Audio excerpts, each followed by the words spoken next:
Bill O'Reilly reveals the dark future Trump created for the Democrat Party. Man, the Democratic Party has fallen. I think it's the end of the Democratic Party. Uh, Trump trapped them in a corner, and now we see them. Well, I've been seeing them, but the majority of Americans see them for what they really are, which is all they are is just anti-Trump. They on every 80-20 issue, they're on the 20% side. Look no further than the transgender debate. Look no further than open borders. So every issue they are actually against the American people on.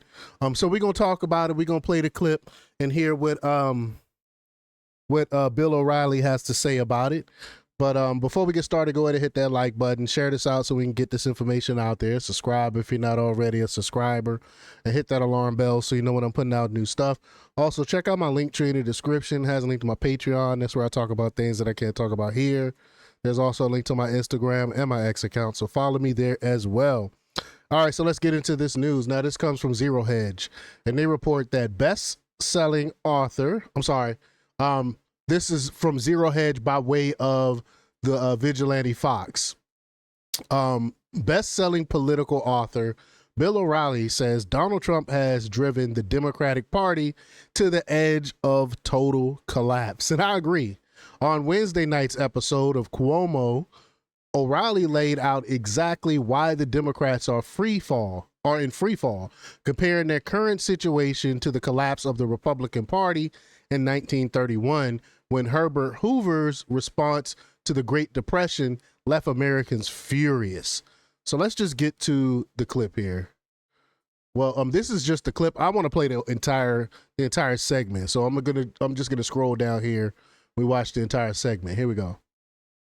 Donald Trump last night did what he wanted to do. Number one, he got on the record that his accomplishments in the first 6 weeks were fairly extraordinary, which is true, both good and bad. And number two, he taunted the Democratic Party into making a myriad of mistakes. I think the Democratic Party is on the verge of collapse. And I liken it to 1931, when Herbert Hoover and the Republican Party basically said to the very suffering American people in the Depression, we're not helping you. You got to do it on your own. It's all about self-reliance. We're not going to give you any safety nets. That led to 5 consecutive Democratic wins. 5. Facts. That's why it's important to know your history. That's exactly why it's important to know history, because you can find patterns and you can see things like this. He's absolutely correct. That's exactly what happened. Not until Dwight Eisenhower, 20 years later, did the Republicans recover. I see the same scenario for the Democrats. So I wrote a message of the day on BillO'Reilly.com, which I know you read every morning, first thing. It said, hey, didn't the far left, the Elizabeth Warrens, used to be against war, Vietnam, they're against Iraq, Afghanistan, they didn't want to whack Soleimani, Biden didn't even want to get bin Laden. Well, wasn't that their posture? But now... Yeah, they used to be anti-war. The Democrat Party used to be anti-war. Now they're just anti-Trump. So if Trump is against war, they're for war now all of a sudden. It doesn't matter what the issue is, as long as they're standing against Trump, which is just ridiculous. It's a losing battle, because on almost every issue, Trump is on that 80% side with the American people. All of a sudden, they want to go in Ukraine and go and go and go and go. What happened? What happened was Trump hatred. And that's what the headline is of the speech last night. When you are hating someone, you lose all perspective. You lose all feeling. You're consumed. And I wrote a book that's going to be out in September called Confronting Evil. And these people who did all these terrible things, they all had one thing in common. They hated. They were just haters across the board. That's what you saw in that chamber last night.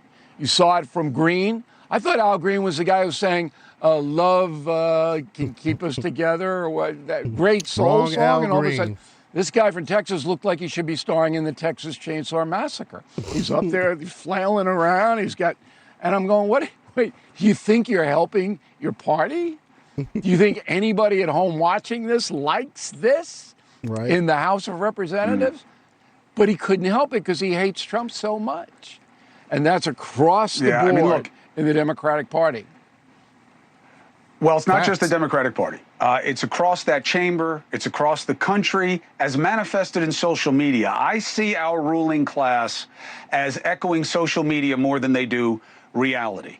Right. I do not look. I'm around the country all the time, and I don't confront what I do on social media. You're on to something. It's gotten so absurd, so extreme, I have so to disagree stupid. with you. I disagree with you. All the polls say that the Republican Party, 90%, is backing Trump. Yeah. Even though the tariffs might not work, they're saying give it a little time. It's 90, that's a big number, okay? It's the independents who swing, and that's why Trump is president. It's the independents swung toward him. Now, last night, as you rightly pointed out, the independents could not have supported not only the little boy who got cancer and now was so thrilled about being a Secret Service agent, but the 95-year-old grandmother who asked Donald Trump to get her grandson out of Russia, and Trump didn't get applause. Okay? The high school student who got hit in the head with a volleyball by a trans guy and his brain damage didn't get applause. I mean, you're sitting there and you're going, something is very wrong. And when you are You cannot like the guy and still applaud some of the positive things that he's doing. The Democrat Party refused to do that. They end up looking like total idiots just because they want to be anti-Trump. a hater, and it doesn't matter whether it's Trump or it's your guy across the street, Yeah, it's a you hater. lose all perspective. You're consumed by that emotion. And that is what is happening. Listen, I hear it. You're not wrong, and your diagnosis is just incomplete. I mean, literally, I just sat with Tucker for several hours today, who's like the spirit animal of this administration, and there's plenty of animus to go around. And the reason that party, I see numbers more low to mid-80s right now, which is low for Trump within his party, which makes sense given the economic kind of, let's say, passive progress that he's made since he got in, which is to say none economically. You can't look at Trumpism, you can't look at MAGA and not see a hateful dynamic. There is hateful of immigration. There's hateful of brown people. There is That's not hateful true. of diversity. There is hateful of inclusion. There's a lot of hate to go around, Bill. We don't hate diversity. We hate government or businesses pushing this stuff. If you have diversity in your workforce, that's great. We want meritocracy. Well, we don't hate diversity just because we hate diversity. We hate when government entities or corporations try to push these things on us and totally throw out meritocracy, and it's basically racism when you put someone in there because of their race, not because of the job, not because they can do well at the job. It's not just the Democrats. They've just But it now wasn't fallen on into display. it. Hey, thanks for watching. Go to Joy. There you go. Interesting conversation. I like News Nation because they're a little bit more balanced, especially compared to like CNN, MSNBC, and Cuomo doesn't mind having other people with different points of views on his show. But great conversation. Y'all let me know what y'all think about this. Leave your comments down below. Like, share, and subscribe, and check out jjthepsychotherapist.com for the latest in news. Until next time, peace.